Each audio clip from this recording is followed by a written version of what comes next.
cats or dogs? Starting it like that, eh? This is a no-brainer. Both. Dogs, 100%. Cats are good to look at, but what have they ever done for anybody? True. Got hair all over my pants. Yeah, that's true. Any other brain busters over there? How long into pregnancy can I train?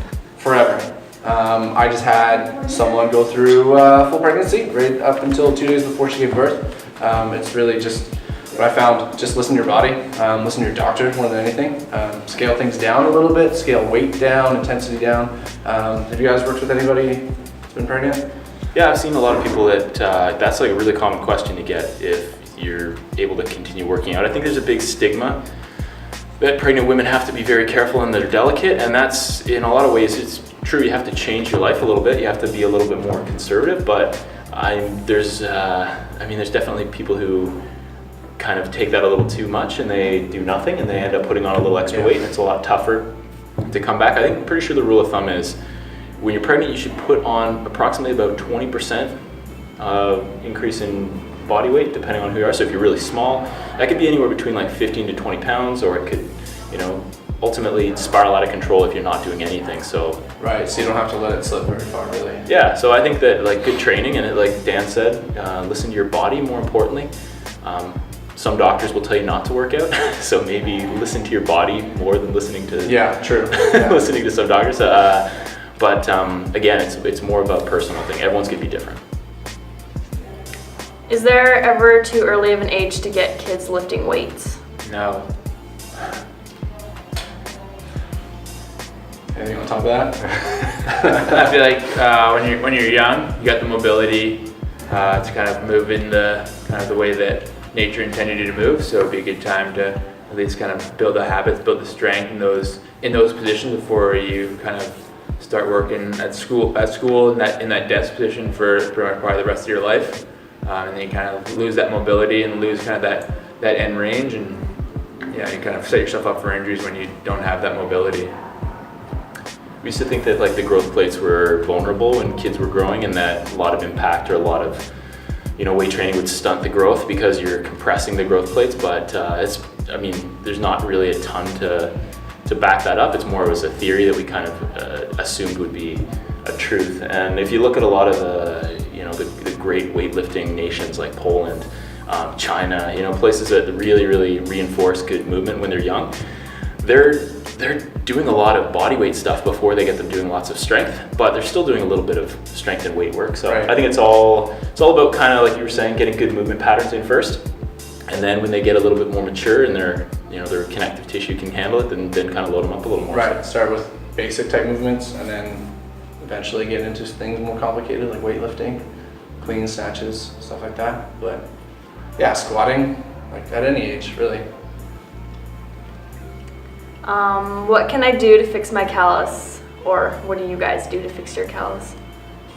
Calluses? Like calluses on Calluses, like on your hands. It's hand care stuff. You get like a corn remover.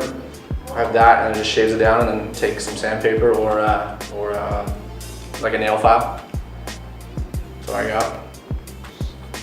Yeah, there's nothing wrong with having calluses, so it's not that I would try to quote unquote fix, but yeah, kind of keep them down to a manageable level. Try to keep that skin nice and kind of smooth, kind of flat, so nothing kind of snags on them. Just kind of what.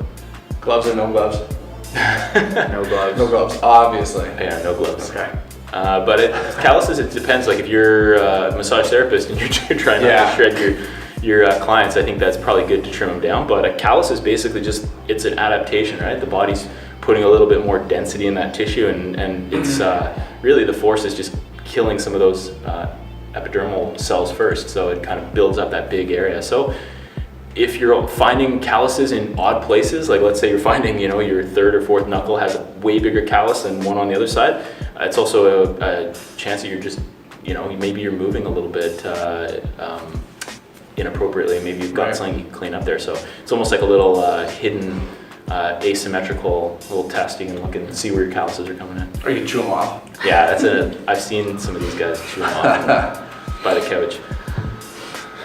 What kind of supplements should I or do I need to take?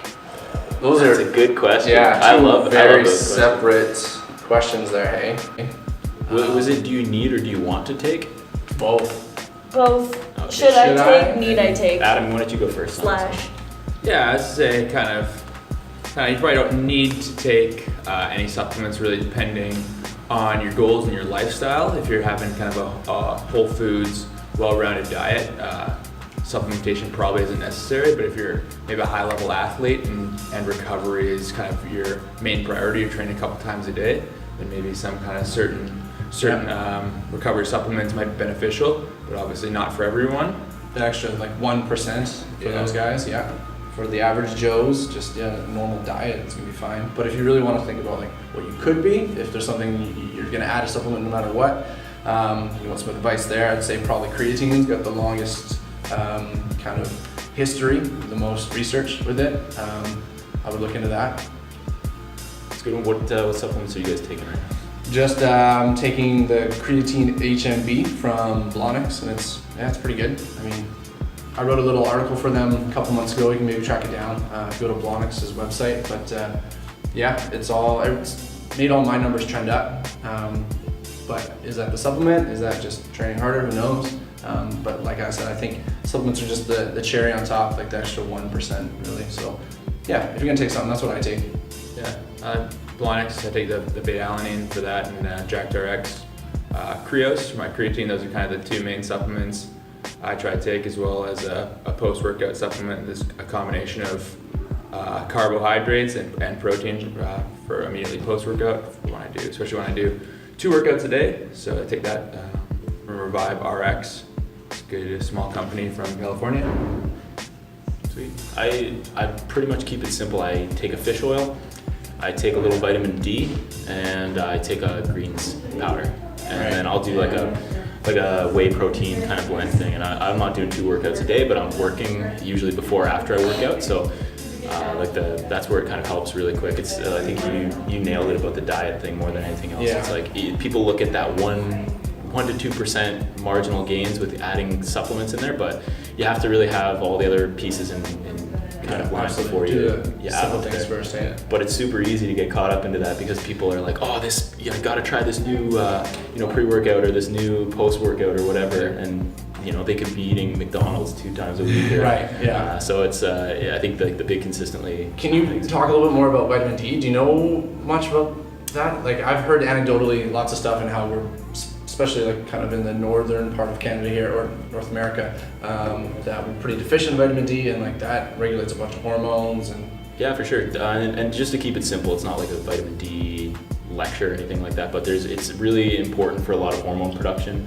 and then also for like seasonal depression and things like that. There's a huge correlation between sunshine exposure and I could jump on like tangents about how certain parts of the day you're gonna get better vitamin D absorption. So like if you get out with your shirt off between noon and 1, you're going to absorb way more full spectrum light and get a lot better vitamin D synthesis if you're doing that. But unfortunately, a lot of us are working that time. Yeah. Sweat has a huge part to play in that too, because like the more you are able to sweat and get sun exposure, you're going to get a lot better vitamin D absorption. But I take it and I take a high dose, like what would be considered to be high.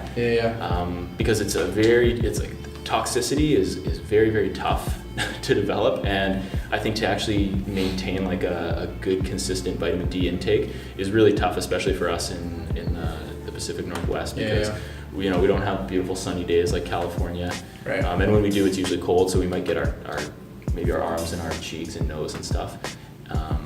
But that's the reason why I take that. Is just it's super simple. It's really easy. I take like 5 or 6 drops in the morning underneath my tongue, do like a sublingual kind of thing, and it's made a huge difference. It takes about, I'd say, anywhere between 2 to 3 months to start to notice a big difference, but you'll notice a difference in mood. I was feeling like I was sleeping better, and again, I'm a pretty pragmatic person. Like I don't really like to, like I don't believe the hype, probably to a fault, but that was one thing that I truly thought had a huge impact on training and just like my quality of life. So that's one thing I recommend for a lot of people. Absolutely.